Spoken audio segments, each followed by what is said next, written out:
So thank you all again for being here. And Sydney Beatty will be giving us our presentation. We will have a discussion about the opportunities that we have and what we're thinking about, what we're hearing from the rules and the different information that is happening on LIHTC properties right now. So thanks so much for being here, and Sydney, take us away. Thank you so much, Julia. All right, let me get my screen sharing here. Okay. So we are going to be talking a little bit about accountability at Texas's low-income housing tax credit properties. So first, just because, we have folks probably with a variety of backgrounds here, just to get some real basics down. I'm just going to go over what LIHTC, or the Low-Income Housing Tax Credit Program, is. So the most basic level, tax credits are tools that federal and state governments can use to indirectly fund things like new housing. And specifically the low-income housing tax credit, LIHTC or HTC, is a federally funded, state-administered program that funds the creation of new affordable housing via that allocation of those tax credits to developers that build it. So this is kind of an indirect subsidy. They're getting a tax benefit in exchange for this housing. During this presentation, whenever I say, tax credits or housing tax credits, this is the program that I'm talking about, the Low-Income Housing Tax Credit Program, which is the largest source of funding for affordable housing in Texas and nationwide, and 90% of affordable housing in the US is funded by LIHTC. So in order to receive these the tax credits, which is essentially funding for development, properties agree to provide reduced rents, tenant services, and property amenities while keeping properties in good repair. So they're required to do things like provide notaries, or to, provide transportation to certain activities, or they can elect different services and amenities they provide, but they are held to those throughout the period that property is affordable. And if LIHTC in Texas is administered by the Texas Department of Housing and Community Affairs, or TDHCA. And I promise I'm going to try to keep acronyms to a minimum here. But hopefully we can get somebody posting in chat whenever I slip up by accident. So TDHCA administers LIHTC in Texas, among many other housing programs, single-family, multifamily, homelessness programs. But we are going to really focus in on LIHTC here. And TDHCA monitors properties that receive this funding to make sure they comply with the agreements that they have with the state, and they do things like accept complaints from tenants and go through the processes they're supposed to investigate those complaints. It's important to know with basically anything with TDHCA, the governing board does have the final say in enforcement decisions. So today we're going to be talking about things like fines. Anytime that there is a fine, that has to go to the board, and the board has to approve that fine. And changes can happen at the board meeting. Ultimately, that's kind of where the buck stops. So on the right there, that's the current board. And then I will also share out, if I can. This is if I can learn how to copy paste as a 35-year-old. Where'd chat go? Hey, Isla, do you have the links from the presentation notes? And if so, could you potentially post the board meeting information center link? Yes, I Thank got you it. very much. So that link, I'm so sorry. Is it the public comment center or the board meeting? board meeting for, yeah. This is Sounds where we're going to good. start. Yeah, so just to let you know, this is where you can find a lot of very, very helpful information, but stuff like who is on the board, and then the materials for these board meetings. Because like I said, the board has to approve any enforcement decision. So all of the materials supporting those enforcement decisions you can find through that board meeting information center page. So that's a really helpful one to kind of have. And any link we share will be on a slide at the end. You'll get the slides, and we'll share out the links after the meeting. So don't be too worried about keeping up. Okay, so how are these rules enforced? We know that there are rules, there are requirements in these programs. They have to provide certain things. We won't be getting into as much during this conversation what those rules are, like, what they can get in trouble for. This is more about once they've broken the rule, what happens, how they get in trouble. So as I said, TDHCA monitors these properties for compliance with state and federal requirements, and TDHCA has enforcement authority if they don't follow the rules. So we're talking about two sections of code, two different rules that are different methods of enforcement for TDHCA. So the first one is the administrative penalty process. And that is what's used to determine when the property is out of compliance, whether or not they need to pay a fine and for how much. So that's administrative penalty is a fine. They just use fancier language. And then debarment is another fancy term that specifically means it blocks the involved parties from participation in future TDHCA programs. So they can't go back and apply for more tax credit funding, the next year while they're debarred. But it usually does not affect current ownership. The way the code is written, they can do that through debarment, but I haven't seen it. It's not typical. Usually is just that future activity. And together, these enforcement rules, they govern when and how TDHCA can hold multifamily properties that do not comply with the requirements accountable. So once they've broken the rules, what happens? So the current common opportunity, why we're here, what we're talking about, is that those two sets of rules I just mentioned, the administrative penalty process and debarment, both of those rules are currently open for public comment through November 24th. So two separate opportunities. I'll get into kind of more detail on both of those later, but both of those are out there for folks. And Isla, if you wouldn't mind sharing the public comment center link. I got it. Nice, thank you so much. So yeah, this opportunity, just to let everyone know, they do regularly update their rules. They have to do that every couple of years. But the reason that this opportunity is happening right now is actually the result of a problem property. It's the result of Jubilee at Texas Parkway, which is a Missouri City property that had two inoperable elevators. They were the only elevators on the property. And essentially, the board was not happy with how light the fine was. With how light the punishment was for that. So as a result, they changed the rules to make it a little bit harsher for properties that aren't fixing their elevators, because this has been kind of a statewide problem in the last year or two. There are just so many problems with elevators being out. So what that goes to show you is that there is an opportunity to pull out, specific items that are already in code and to make those items, make the punishment reflect the effect on quality of life for tenants and the priorities of tenants in these properties. And then on the right there, that's just a screenshot of the public comment center on TDHCA's website. And that is all the current opportunities for comment. We are focusing on those two sloppily highlighted ones. The first one is the administrative penalty process, and that second one, it is not clearly titled, but that is the debarment rules. So those are those two opportunities if you wanted to go in and look at those, and we will also share the links for those later. So we know there's this opportunity. We know generally what these rules do, what can be changed.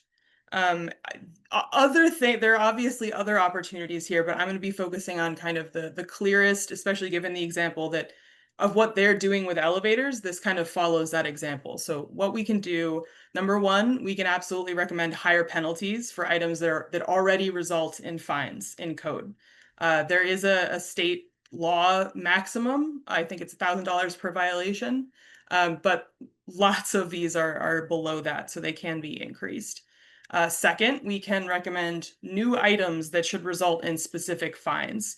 So it's kind of weirdly phrased, but the reason why is that basically in the current code, all physical condition items are just grouped together, and they just have 3 different fines that you pay based on if it's life-threatening, moderate, or low-level violation deficiency. But the elevator item that I was mentioning earlier, they pulled that out and they gave it its own higher fine because they thought that it deserved a higher fine than what was already provided in code. So we can look through, for example, Inspire Physical Condition Standards, this is the U.S. Department of Housing and Urban Development, HUD. These are the standards that they use on the right, these screenshots. Those are the standards that they use for properties that they fund. And these are the standards that TDHCA uses as well, which is very convenient and helpful. And we will also share a link out. These screenshots are from a really helpful page on HUD's website that's literally just PDFs of all these different categories of violations that can occur. And it tells you exactly what's life-threatening, what's moderate, what's low level. And it can be useful for those of you who might be at properties and might not be aware of exactly what, for example, TDHCA can monitor for. So definitely check those out. And in the context of this common opportunity, you can use this to, go in there and see, this item counts as moderate, but I think it should be way more than that, kind of a thing. And then finally, other than higher fines or new pulling items out and giving those their own fines, on debarment, we can recommend new items that should result in debarment. So new items that would, if it happens, like block the property from going for more funding, or at least put that at risk. So those are kind of the three general buckets that I think are the simplest way to think about this. But if you can dream it, you can recommend it. So please feel free to look around in the code and let us know if you have ideas. Okay, so now that you have just kind of a basic idea of what the opportunity is, I'm going to give you some more detail on the enforcement process at TDHCA, what those penalties look like, what debarment looks like. Just to start at the very beginning, once again, TDHCA monitors these properties, they evaluate physical conditions, and they check whether the properties are being operated in compliance. So they're following all the rules and they have all the right policies in place. When noncompliance is found, those properties then have a set period of time to correct the issue, called a corrective action period. And just as a quick note, when they are found, they can be found through a number of ways. So properties do have regular inspections. I think it's once every 3 years, like a physical on-site inspection where an inspector will go out, look at randomly selected units, compare it to those Inspire physical standards that I mentioned before. But tenants can submit complaints. So this on the left here, I have a screenshot of TDHCA's complaint submission form.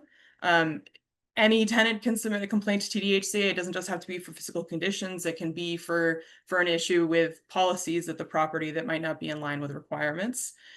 We've also seen properties get, in trouble or end up in the enforcement route as a result of media attention and as a result of the attention of elected officials. Those were both in play when it came to that property with the elevators that I mentioned before.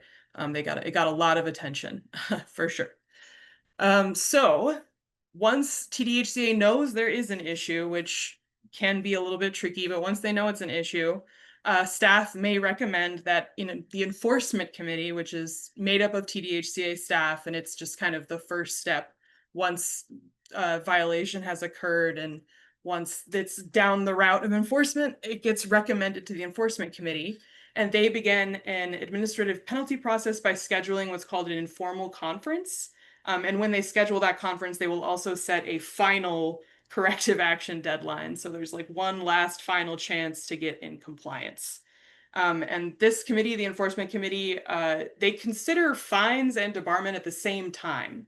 It's not like fines lead to debarment. They both can happen at the exact same time. So you'll see properties that get, both the fines and the debarment in the same board meeting approved. And I'll have some examples of that later.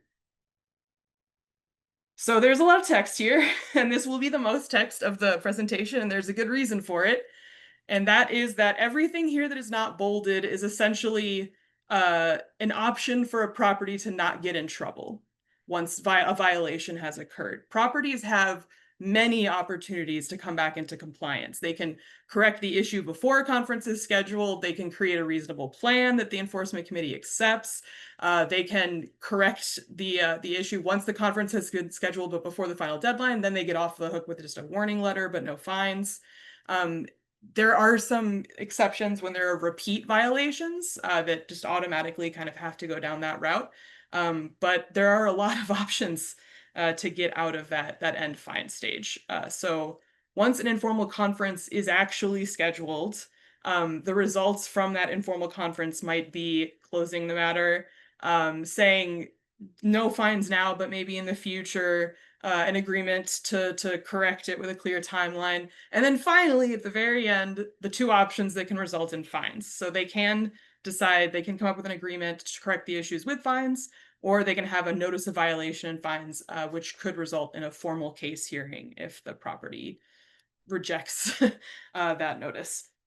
So you'll see this kind of here and in debarment. There are many opportunities for many more opportunities for properties to come into compliance than there are tenants, basically. It's the same for debarment. So Now we're getting into the actual fines. This is kind of the meat of it. There are 3 categories of fines. There's community affairs and homelessness programs, multifamily and single family. Obviously, we will be focusing on multifamily. And we will share out a link to like on the left here, this is what it looks like. This is like, you have the violation, first time fine, repeat fine. So that's like a 4 or 5 page table that just looks like that. We'll share that out. That's just for multifamily. And as I just said, yeah, within each of these categories, there are 2 levels of fines. You have your maximum first time, and then you have your maximum repeat penalty. So for properties that just keep coming back with the same issues, then you can charge them more.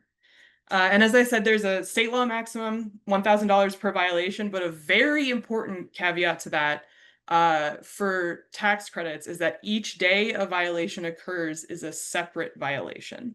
That can get a little confusing with the wording on the penalties, as you'll see in a second, but that means that it's not, $1,000 isn't necessarily the maximum. And as you'll see in some of these examples, they've gotten a little creative to go above and make sure that folks are getting the penalties that the department feels they deserve.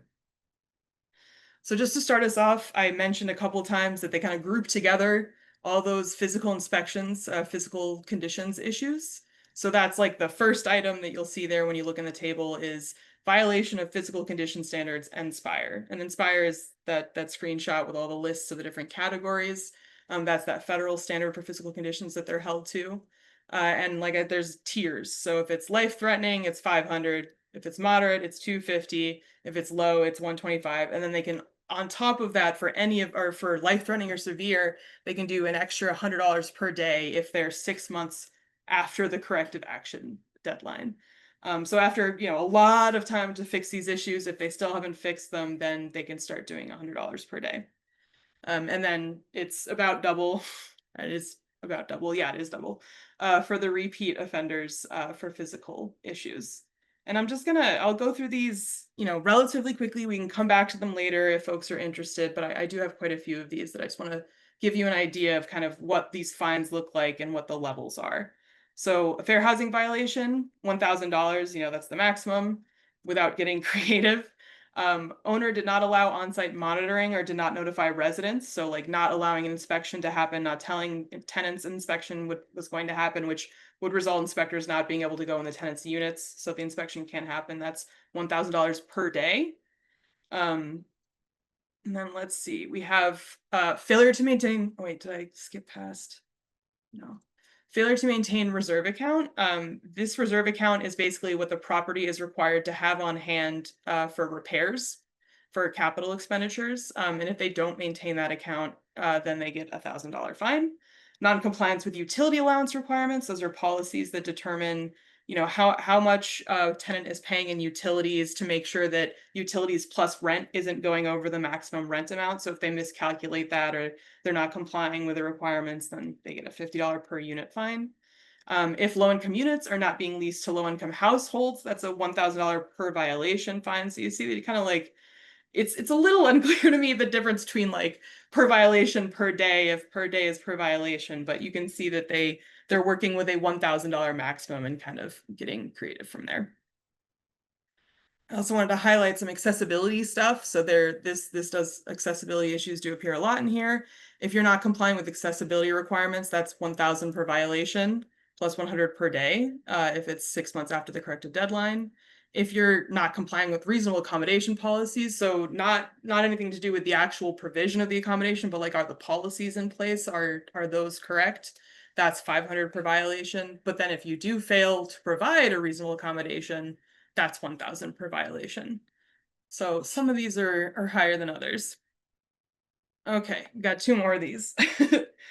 Failure to include required lease provisions. For example, you can't evict tax credit tenants without good cause, and there are limitations on property's ability to lock tenants out. Those are 500 per. Failure to provide the required brochures, guides, or notices, particularly the one we see a lot and that we think is an important one is the Tenants' Rights and Resources Guide, which includes information like how to file a complaint, what amenities are supposed to be provided at your property, like who do you reach out to? It's important information for accountability. So if properties miss that, that's $250 penalty. And it's unclear to me if that's, sometimes they say per unit, but this doesn't say per unit. So is it just once if you forget it for all your units? Who knows? I guess we'll have to figure out. If you don't provide the amenities that you say you're going to, so that's things like a playground or a swimming pool, that's $1,000 per violation. And if you're a repeat, you get the $100 per day after that.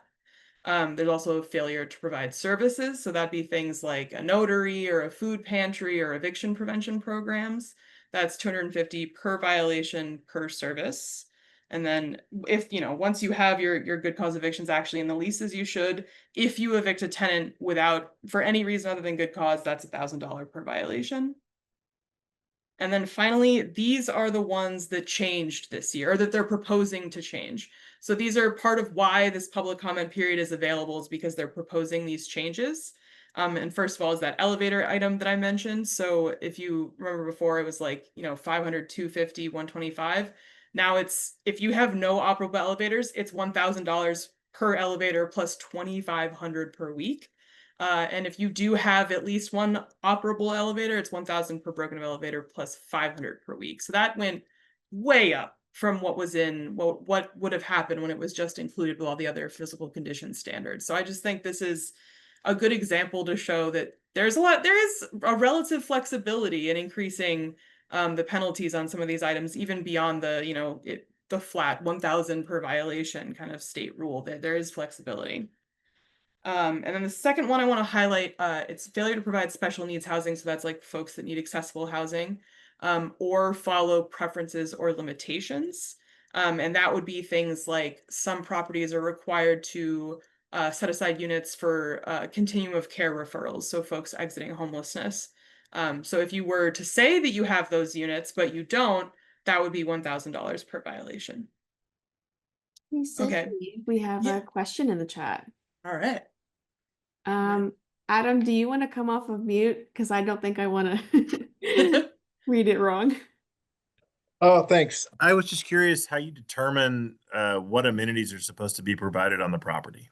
Oh, I'm so glad you asked that question, Adam. What a good one. All right. So, the way the QAP works is there's a menu of amenities. Or no, sorry, I'm thinking of services. For amenities, it's the same thing. There's a menu of amenities in the QAP that they can select from to get a certain number of points.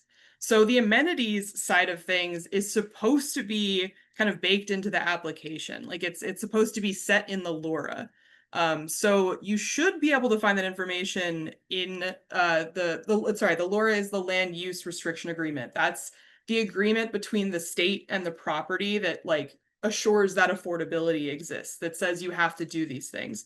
So the LIHTC, which you can request through a public information request, that will have all the information about the amenities that the property is supposed to provide. It also should be, I believe it's in the application, because those are set, the amenities are set throughout the life of throughout the affordability, I should say, of the property. They can't really change those unless they go back to the board.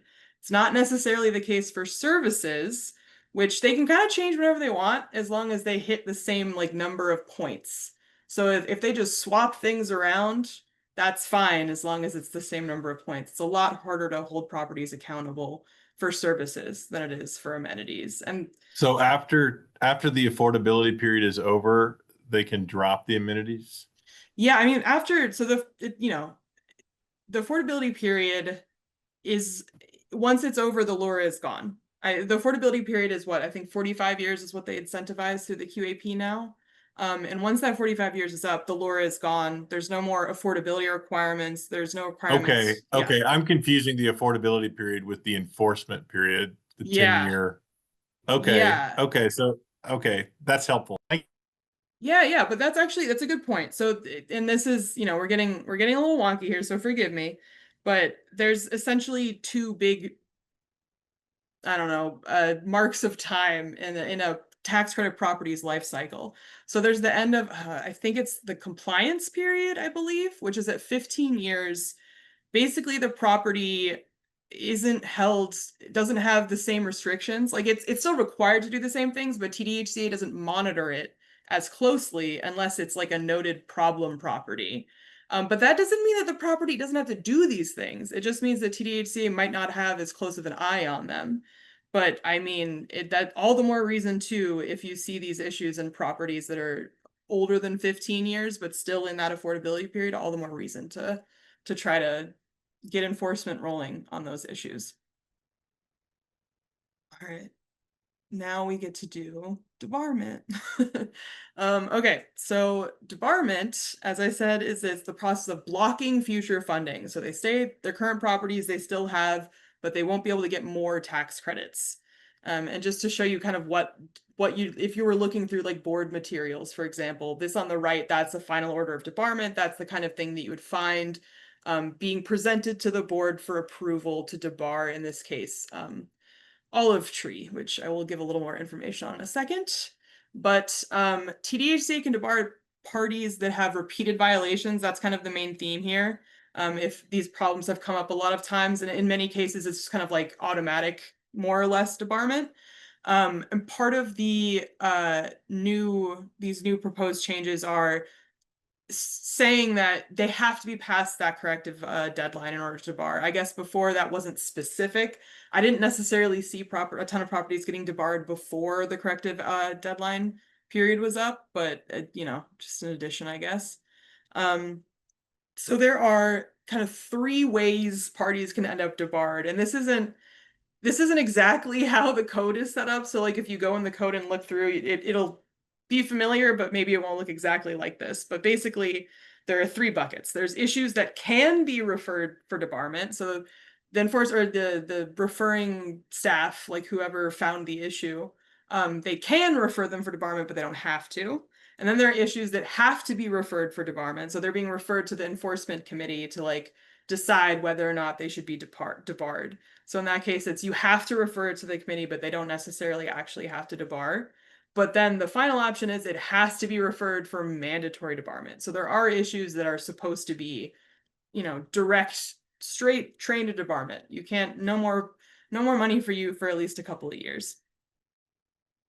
So issues that can be referred for debarment, but don't necessarily have to be, would be things like providing fraudulent or falsified information, failing to correct noncompliance or pay your fines. So like if you've been through the enforcement process and you're just not cooperative. Loss of affordable units due to foreclosure, which is what Olive Tree did, the property owner I mentioned on the last slide. And a new proposal is to add bankruptcy to that. And the reason why this is here and a big deal is that if a property is foreclosed or the owner goes into bankruptcy, the LURA is gone. So that restriction, the land use restriction agreement, the affordability, the requirement to have amenities, requirement to have services, it's gone. If the property is foreclosed on, that agreement is over. So Olive Tree, for example, I'll show you in a couple of slides, they lost hundreds of units as a result of foreclosures, primarily in Houston. And then here's our new proposal as a result of the elevator issue. If there are no operable elevators in an elevator service building, that can be an automatic, like we can consider them for debarment. So had this been in place before Gala at Texas Parkway kind of went through the process, they would have been considered for a much higher fine and debarment at the same time. Whereas as it was, they just got a $1,250 fine. You can also be debarred for saying you've corrected problems when you actually haven't, refusing to provide an amenity that you say that you'll provide, or substandard construction and failure to conduct the required inspection. So all those are things that you can be, but don't necessarily have to be referred to the enforcement committee for debarment. So these are things that must be referred for debarment, but don't necessarily end up in debarment. There's still kind of discretion. If you score 50 or less, and that's a failing score for that's under the Inspire physical condition standards that there was a screenshot of and we'll share out. So if you fail 2 inspections in a row, then you must be referred for debarment. If your rents are higher than they're supposed to be under that agreement, the LURA, the agreement with TDHCA with the state, then you must be referred for debarment. And then there's also this rule for owners that have larger portfolios, so more than 5 monitored tax credit properties. If more than half of their portfolio has been referred to the enforcement committee for violations for noncompliance in the last 3 years, then you must be considered. If your If more than half of your portfolio fails their inspections, you must be considered. If you violate the Uniform Relocations Act, which is anytime federal funding is involved that might displace people, there's requirements for things like information and notices, and you have to inspect the replacement housing and provide assistance. If you fail to do those things at more than half of your properties, that's automatic consideration for debarment. And finally, we have violations that must be referred for mandatory debarment. And that would be controlling a property that has scored 50 or less, so failed, on more than one inspection. And I'm also a little bit confused about the fact that failing 2 in a row is lesser than failing just 2. I don't really understand that. Refusing to allow monitoring visits or failing to notify residents. Again, that results in the inspection not being able to happen. So that is automatic debarment. Refusing to correct an inspection deficiency, and refusing to rent to a household because they use housing choice vouchers. That is definitely important because tax credits have to accept vouchers, and in many places are the only units that will accept vouchers. So that is appropriate. Okay. So as I did before, I went through the admin penalty. Like once we hit the informal conference, here's what can happen. Here's what can happen regarding debarment once the informal conference is over.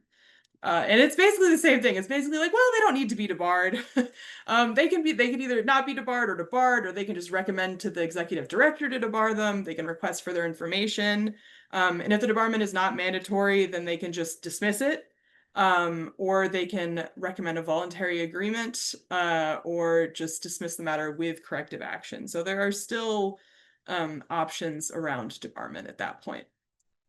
And the final note on that that's important is the enforcement committee, unlike with administrative penalties where there's this big table with each individual thing you can get in trouble for and the specific fines that you can give for it, there really isn't one like that for debarment. The enforcement committee recommends the period of debarment and seems to have a lot more flexibility in recommending the period of debarment, which I'll show you a few examples later that really can vary quite a lot.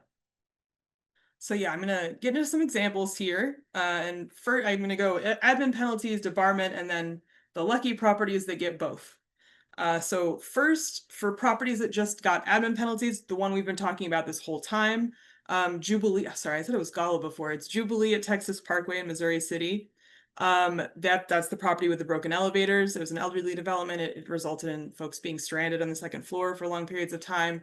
They ended up with just a $1,250 fine. I also note the owners here because you might notice a pattern that most of them aren't from Texas. So Gardner Capital is a large Missouri real estate investment company that owned this property, and many more in Texas. But now that the rules have changed, if this property went through this process now, way higher fines, and it would automatically, or it could be considered for debarment. And then the other example I have for fines is Walnut Creek in Austin and Forest Creek in Longview, which are both owned by Ledge Capital, it's a Seattle real estate company. And they had multiple conditions violations. They didn't provide the required affordability or tenant services, and they did not notify tenants of their rights and resources. So that tenant rights and resources guide was not provided to tenants. And they got a $3,500 fine for both properties. I think one was $1,500, one was $2,000.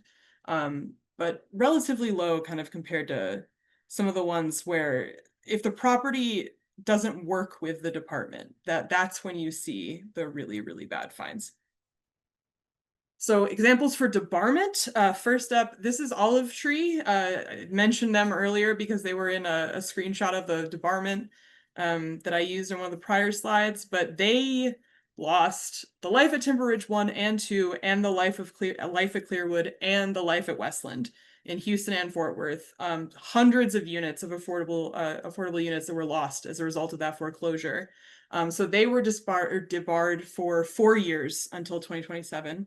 And on the left there, just a little fun fact for you, Olive Tree was kind of in hot water, getting in a lot of trouble. They were the owner of the most evicting property in Houston, or in Harris County, in 2023, Life at Jackson Square. And the Houston Housing Authority was entering into a deal with them after that. And kind of while these foreclosures were happening. I still don't know exactly how that panned out, but yeah. And then my second debarment example for you is Spanish Ridge, formerly known as Hillcrest Apartments. It was Hillcrest when it got debarred, and now it's been sold since then. At the time, they failed to allow file monitoring or physical inspections to take place, and they claimed the issues were resolved when they weren't, so just not working with the property. They got debarred for 10 years. So it's you'll see that the punishments are much harsher when they just don't work with the department. And then there's another little screenshot for you there that I guess they also got a lawsuit for code violations from Mesquite, and they ended up filing for bankruptcy. So that might be why they didn't cooperate. So there are properties that get both, and like I said, it's mostly these properties that just don't really work with the department. So first up, Calvert, Arms Apartments, property inspection with multiple violations. The property refused to correct, and the owners failed to appear at an informal conference. So just not participating in the process at all. They were debarred for 30 years and fined almost $500,000. That's the most I've seen personally in reviewing like the last year of debarments that went through the board. And it's really just for not working with the department. Next up, I have a whole big old bash of properties owned by Devco Residential Group, a Washington State area real estate company. And I'm using them because they're an interesting example of that portfolio rule where they have a big portfolio and more than half of their properties had gone to the enforcement committee for violations in the past couple of years. So that's what ended up, that's what led to them getting debarred. So they were debarred for just 2 years, fined $15,000. And they do own more properties that were not part of those proceedings as well. And then finally, the Jones and Arlington, they failed 2 property inspections. They did not correct the issues by the set deadlines. And I include this example because both the owner and the manager were debarred for 10 years until 2033. And they were fined $20,000. So just to show, like, managers can absolutely be part of this process if they're part of the problem. And I think that's about it for content. I do have, here's all the links, which we will send to you as well, that I talked about. So there's the TDHCA Public Comment Center, which is where you find the 2 opportunities we're discussing here, as well as any future opportunities that you might want to be involved with. Please, get in there. The board materials, including the documentation of past penalties and debarments, historical meeting materials back when they kept everything on their website, that first link. And the second one is a new page that they have that's actually much nicer for searching. You can literally search all board meetings since 2023 for like the word debarment, for example, or for a specific property. If you're curious at seeing all the times that your property or property that you know has popped up at the board. And then we're also going to share out the complaint process because we have found that in a lot of cases, TDHCA is more or less depending on complaints to find out about issues. But if folks either are afraid of retaliation or don't know the complaint process, don't know where to go, then they don't know. So just, get the word out. TDHCA has a complaint process. You can use it. We actually saw a Houston property where the complainant was the city because of code enforcement issues. So usually they do want a tenant. They want somebody that lives on the property, but I have seen cases where, other parties can get that rolling too. And then finally, we will share out those Inspire physical condition standards. That's just like literally a checklist of all the things, all the physical conditions issues that TDHCA would care about at a property.